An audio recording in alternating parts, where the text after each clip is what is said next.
পুলিশের মাধ্যমে গোপন ক্যামেরার ভিডিও বিহানকে দেখিয়ে মুক্তির খেলা শেষ করল কম্পাস। হ্যাঁ বন্ধুরা, আমরা এমনটা দেখতে পাবো কম্পাস ধারাবাহিকের আগামী পর্বগুলোতে। বিস্তারিত জানতে ভিডিওতে লাইক দিয়ে শেষ পর্যন্ত দেখতে থাকুন।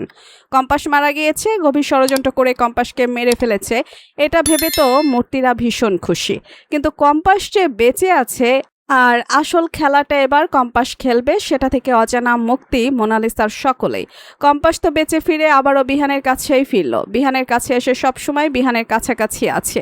বিহান কতটা কষ্ট পাচ্ছে সেটা স্বচক্ষে দেখছে কম্পাস। এদিকে বিহান চায় যে কম্পাসের সাথে এটা কারা করেছে, কিভাবে হয়েছে, সবকিছু যেন বিচার হয়, কঠিন শাস্তি পায় যারা এই অন্যায়টা করেছে। অন্যদিকে কম্পাস একটা পুলিশকেও পাঠিয়েছে বিহানের বাড়িতে, সেখানে সবাইকে এটা বোঝানোর জন্য যে ওই দিন কম্পাসের সাথে যা কিছু হয়েছে তার প্রমাণ থেকে গেছে, যেটা শুনে তো মুক্তিরা ভয় পেয়ে যায়।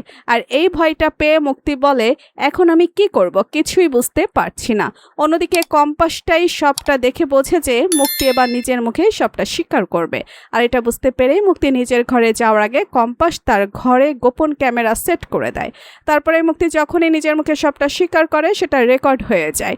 আর রেকর্ড হওয়ার পরেই কম্পাস পুলিশের মাধ্যমে সেই রেকর্ডারটা আবারও বিহানের কাছে পৌঁছায়। বিহান তো চোখের সামনে এমন সবটা দেখে অবাক হয়ে যায়। বিহান বুঝতে পারে, বিহান যখনই দেখে মুক্তি, মোনালিসা সকলে মিলেই কম্পাসের এই অবস্থা করেছে, তখনই বিহান ভীষণ রেগে যায়। বিহান বলে, না, কম্পাসকে যারা মেরে ফেলেছে তাদের এবার কঠিন শাস্তি হওয়া দরকার আছে, আমি কাউকে ছাড়বো না। তো বন্ধুরা, এবার যদি সত্যি এভাবে কম্পাস বিহানের সামনে মুক্তিসহ সকলেরই মুখোশ এভাবে খুলে দেয়, তোমাদের কি মতামত লিখে জানিয়ে দাও কমেন্ট করে। পরবর্তী আপডেট সবার আগে পেতে সাবস্ক্রাইব করুন আমাদের চ্যানেলটি। ধন্যবাদ।